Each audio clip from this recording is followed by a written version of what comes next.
Existe un concepto útil para razonar sistemáticamente sobre los riesgos dentro de las organizaciones. Se conoce como flujos de amenazas. Antes de eso, tenemos que partir con una reflexión relacionada con otras disciplinas.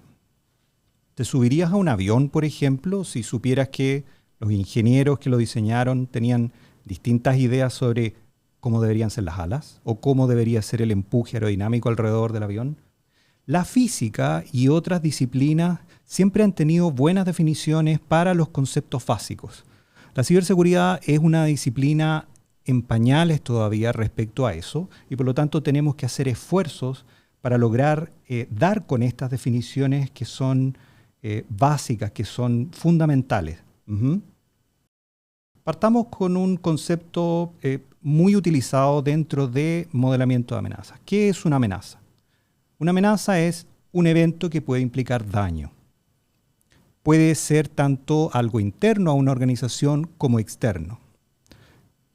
La mayor parte de la investigación realizada en ciberseguridad hasta ahora ha sido sobre fuentes externas de daño a las organizaciones. Sin embargo, también las personas que trabajan al interior de una organización pueden hacerle daño a través de distintos eventos que ocurren con ellos. Asimismo, un actor o un agente de amenaza es una persona u organización que puede generar daño a otra organización.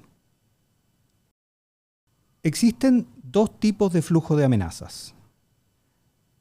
Vamos primero con la definición. Un flujo de amenazas es una serie continua de interacciones entre una organización y agentes de amenaza. Acabamos de decir que estos agentes de amenaza pueden ser internos a la organización o pueden ser externos. Lo importante es que esta serie continua de interacciones entre una organización y los agentes de amenaza generan riesgos para la organización. Existen dos diagramas que muestran estas dos modalidades de flujos de amenaza. Los flujos de amenaza externos, que son los que tienen que ver con actores de amenaza externos a la organización, y los flujos de amenaza internos, que lidian con los riesgos generados por los mismos usuarios de la organización. Hagamos algunos links entre los términos que están en la definición y los diagramas que están abajo, que veremos a continuación también en dos módulos distintos.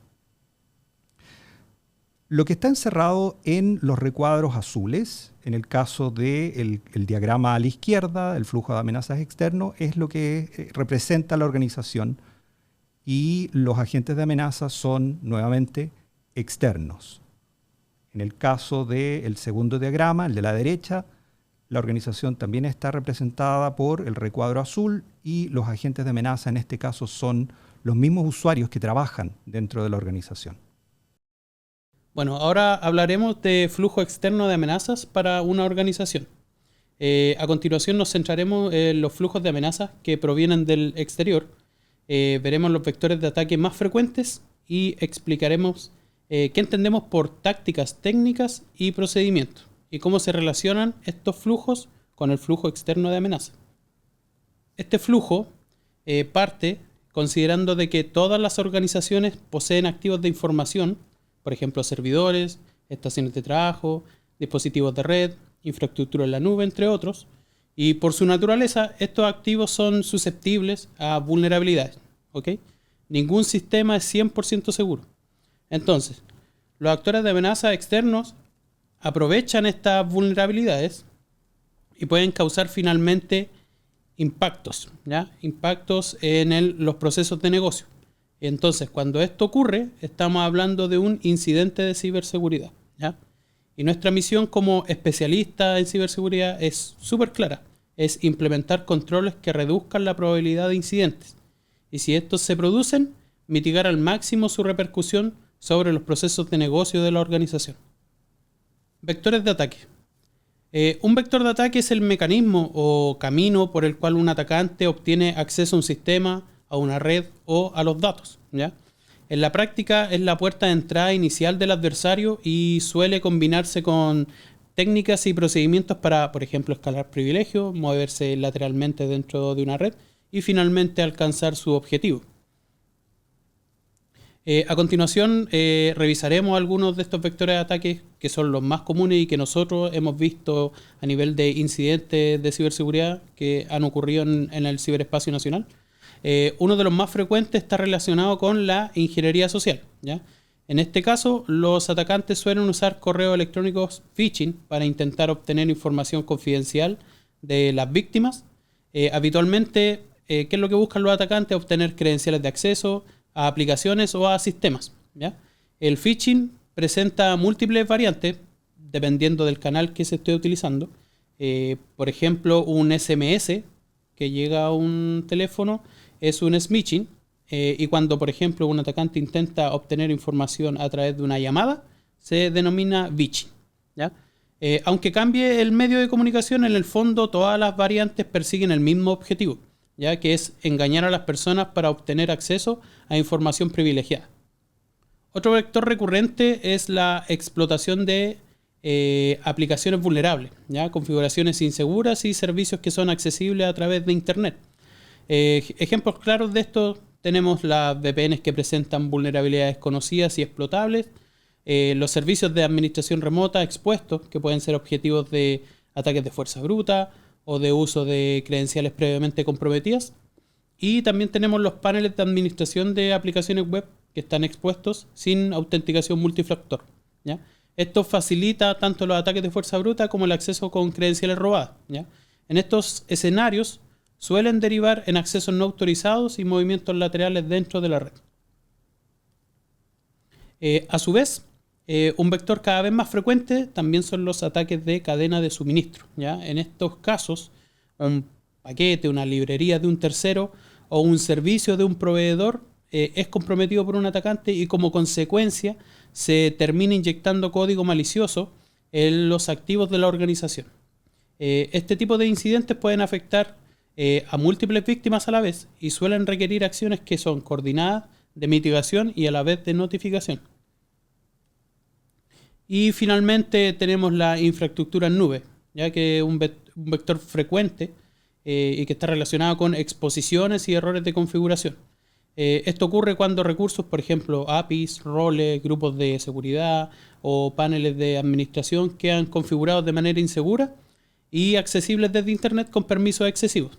¿Ya? Por ejemplo, un bucket S3 público que contiene datos sensibles, o puede ser una política IAM que otorga permisos demasiado amplios a una cuenta de servicio, o la ausencia de MFA, de múltiple factor de autenticación, con privilegios administrativos.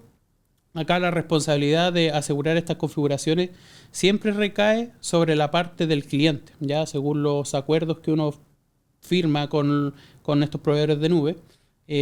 Por eso es crítico finalmente inventariar, auditar y aplicar controles automáticos en configuraciones seguras a nivel de nube.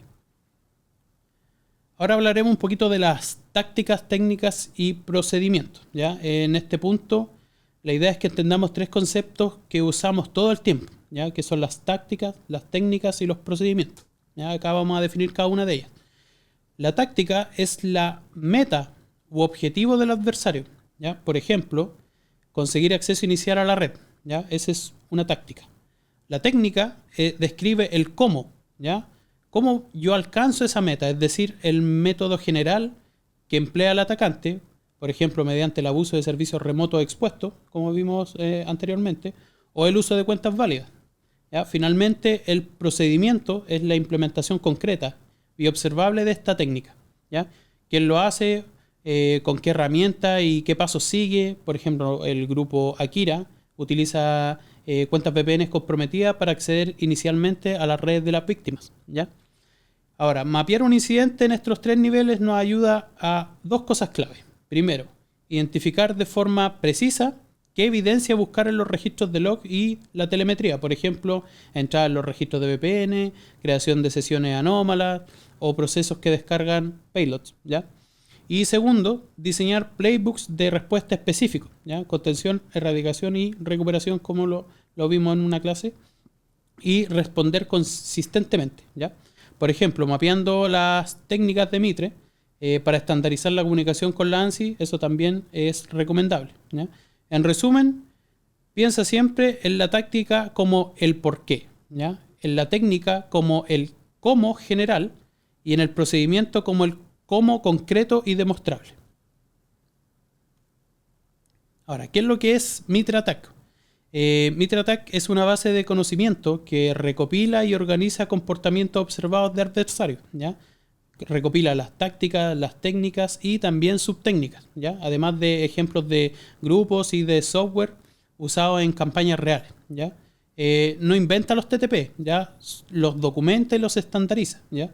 Asignando, por ejemplo, identificadores únicos para que otros equipos de seguridad en todo el mundo puedan mapear estos incidentes, definir detecciones y diseñar playbooks reproducibles.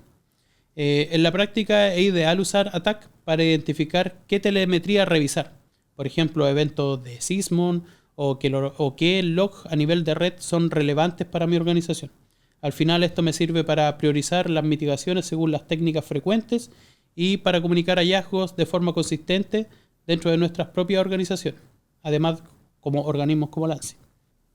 En la parte de arriba podemos ver las tácticas, ¿ya? Dentro de la interfaz de Mitre, y todo el recuadro hacia abajo, que está marcado en verde, son las técnicas. Como ya mencionamos, un actor de amenaza es la persona o grupo que puede convertir un riesgo en un daño real sobre los sistemas, datos o servicios, ¿ya? En la siguiente sección analizaremos los diferentes tipos de actores externos, cuáles son sus motivaciones principales, qué capacidades y recursos suelen tener y qué señales debemos buscar en la telemetría para identificarlo. Esta información finalmente nos ayuda a priorizar la respuesta y a diseñar controles y playbooks más eficientes. Entonces, acá en el cuadro vemos una columna que es tipo de actor, motivación principal, capacidad y recursos típicos y indicadores y telemetría clave. Por ejemplo, tenemos a los actores que son cibercriminales o grupos de ransomware, ya que su motivación principal es económica, ya para esto realizan extorsión, venta de datos, fraude. ¿Cuáles son sus capacidades? Son altas y medias. Tienen redes de afiliados, utilizan herramientas de cifrado, utilizan IABs que son corredores de acceso inicial, ¿ya? Son otras organizaciones que se dedican solamente a conseguir accesos a otras organizaciones y esos accesos después se los venden a estos grupos de cibercriminales, ¿ya? Indicadores y telemetría clave, por ejemplo, los procesos de cifrado masivo en endpoint, conexiones a comando y control, tráfico inusual, cuentas usadas fuera de horario, creación de archivos con extensiones sospechosas. También tenemos a los Initial Access Broker, los IAB, o los corredores de acceso inicial, que su motivación principal es comercial, ¿ya? O sea, es vender accesos credenciales de terceros a estos grupos que son un poco más sofisticados. Sus capacidades son medias, o sea, acceden a credenciales comerciables, digamos. Están presentes bien en foros, ¿cierto? Conocimiento de compra y venta de acceso a nivel de la dark web, ¿cierto? Y de foros clandestinos ya un poco más dedicados. ¿Cuáles son los indicadores clave? Login desde infraestructura nueva o inusual, por ejemplo, creaciones de cuentas, accesos legítimos sin movimiento lateral inmediato, ¿ya? Por ejemplo, un corredor de acceso inicial lo que puede hacer es hacer fuerza bruta constantemente sobre sistemas expuestos a Internet y en algún momento cuando consiga usuario y contraseña de algún sistema no lo va a utilizar para moverse lateralmente dentro de la red, sino que lo va a guardar y eso después lo va a poner a la venta. También tenemos a las amenazas persistentes avanzadas o también conocidos como actores patrocinados por Estados. Sus motivaciones principales son espionaje, ventajas geopolíticas y sabotaje, ¿ya? Capacidades y recursos típicos, ellos tienen una alta capacidad de operar y sus capacidades técnicas son bastante avanzadas. Por ejemplo, se ha visto que ellos explotan Zero Day, que tienen persistencia muy prolongada dentro de la red de las víctimas. Y algunos indicadores y telemetría clave son actividad lateral prolongada, por ejemplo, uso de LOLBins, que son, digamos, ejecutables, binarios, programas que ya vienen con el sistema operativo, en este caso Windows o Linux, y ellos hacen uso de esas herramientas que vienen preinstaladas para ejecutar actividades maliciosas. También generan tráfico hacia infraestructura sofisticada, ¿cierto? Y ejecutan exfiltración gradual de datos. También tenemos a los grupos hacktivistas o con fines ideológicos. Ya su motivación principal es política ideológica, buscan ganar reputación, generar protesta cibernética, digamos, o exposición de algunas organizaciones. Sus capacidades son bajas medias y sus recursos típicos son, por ejemplo, operaciones públicas como defacement o hacer denegaciones de servicio o generar, digamos, campañas mediáticas, ¿ya? Indicadores o telemetría clave, por ejemplo, podemos buscar pic de tráfico o defacement en sitios web, menciones públicas, digamos, en foros clandestinos o, por ejemplo, filtraciones de credenciales en sitios web que se dedican a publicar este tipo de datos. También tenemos a los oportunistas, ¿ya? O script kiddie, también conocidos. Y su motivación principal buscan notoriedad o ganar experimentación, ¿ya? Sus capacidades son bajas. En general utilizan herramientas conocidas, públicas. No sé, exploit de vulnerabilidades muy conocidas. Ellos lo utilizan para ver si efectivamente pueden lograr acceso a alguna organización. ¿Qué es lo que hacen o qué telemetría generan? Escaneos masivos, por ejemplo, intentos de explotar vulnerabilidades conocidas y actividad bastante ruidosa, ¿ya? Y por último tenemos a proveedores o terceros comprometidos, que esto ya hablamos de cadena de suministro. Acá tenemos actores que han comprometido a la cadena de suministro para finalmente apuntar a su organización objetivo, ¿ya? Su motivación principal, y como dice ahí en el cuadro, es indirecta, o sea, es económica y buscan cohesión, ¿ya? Comprometer a múltiples víctimas vía un proveedor para finalmente llegar al subjetivo real. Sus capacidades son variables, pueden ser altas, ya que puede ser un proveedor bastante grande. Últimamente han ocurrido bastantes incidentes relacionados con cadena de suministro, por ejemplo, paquetes NPM del framework de desarrollo Node.js, o por ejemplo a nivel de GitHub también se ha visto que repositorios de código se han visto comprometidos y que finalmente eso termina por infectar a grandes organizaciones. ¿Qué es lo que podemos buscar para poder darnos cuenta de esto si nosotros tenemos terceros, digamos, involucrados dentro de nuestras operaciones? Estar monitoreando cambios en su infraestructura, en los builds, accesos inusuales desde cuentas, ¿cierto? No sé, artefactos con hashes modificados y ese tipo de telemetría. Veamos ahora los flujos internos de amenazas para una organización. Este diagrama, que es muy similar al anterior, representa la organización con sus usuarios y sus activos digitales. Todas las organizaciones tienen activos digitales y estos activos tienen alguna clase de software que presta una utilidad dentro de la organización que es considerada valiosa. Los usuarios, todas las personas, podemos cometer errores o también podemos tener actitudes o acciones negligentes.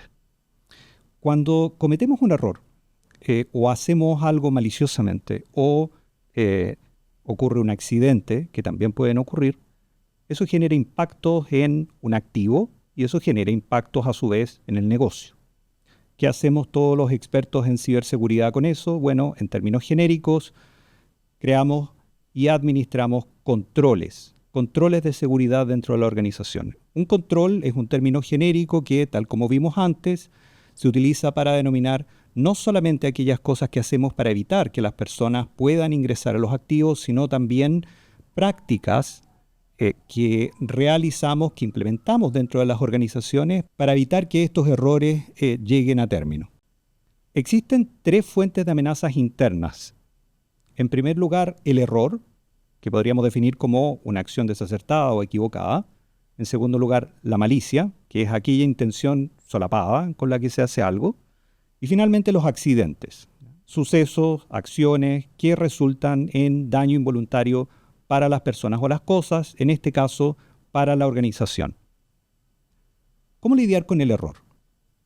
Bueno, todos los seres humanos cometemos errores, especialmente en ciberseguridad. Cuando tenemos que usar una tecnología que no manejamos completamente, cuando no nos explican adecuadamente todas las tareas que tenemos que realizar, o cuando sencillamente una aplicación es difícil de usar o es confusa, cometemos errores.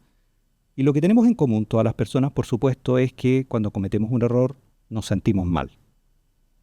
Nadie comete errores a propósito. Si estás pensando en, bueno, yo he visto casos de negligencia dentro de las organizaciones, eso es otra cosa, es el siguiente caso que vamos a ver. Parafraseando a Vicente Huidobro, existen 3 formas de disminuir la cantidad de errores que cometemos: entrenamiento, entrenamiento, entrenamiento. No existe otra manera, salvo rediseñando las aplicaciones, y usualmente no tenemos la posibilidad de rediseñarlas en la administración pública dentro de nuestro país. La única manera real de evitar que las personas cometamos errores es a través de el entrenamiento continuo y la concienciación en ciberseguridad. Vamos al segundo caso, cómo lidiar con la malicia o la negligencia. La diferencia entre un error y una acción maliciosa es la intención. Lamentablemente no podemos ver en las personas su intención, así que no es posible evitar completamente las acciones maliciosas. Lo que sí es posible en una organización es tener reglas claras. El nombre de esas reglas es bien conocido para ti: políticas de ciberseguridad. Todas las organizaciones debieran tener políticas de ciberseguridad, no solo porque está mandatado dentro de la ley marco de ciberseguridad, sino también porque es necesario dejar perfectamente claro a todas las personas que trabajan dentro de la organización cuáles son las conductas que se espera de ellas en términos de ciberseguridad. Vamos finalmente al tercer caso, cómo lidiar con los accidentes. Debería ser evidente para todo el mundo, pero los accidentes no se pueden predecir. ¿Qué tipo de accidentes pueden ocurrir en ciberseguridad? Bueno, hay un sinnúmero de ellos, mencionemos algunos ejemplos: fallas de hardware, se puede, por ejemplo, quemar un servidor, puede fallar un disco duro, puede haber un aire acondicionado defectuoso que deja caer una pequeña gota de agua encima de un servidor que finalmente termina quemándose, y un largo etcétera. Pueden ocurrir también eventualidades como incendios, terremotos, inundaciones, como el que lamentablemente ocurrió en el Ministerio de Hacienda en julio de 2025. Como los accidentes también ocurren en ciberseguridad o tienen algún efecto sobre los activos digitales de las organizaciones y no son predecibles, lo único que podemos hacer en este caso es hacer una buena gestión de riesgos en ciberseguridad. Lo que tenemos que decir es que los riesgos en ciberseguridad son distintos de los riesgos comunes, de los riesgos operacionales, financieros y de otros tipos, y por lo tanto tenemos que aprender de ellos de manera diferenciada. Eso será probablemente tema de otro curso.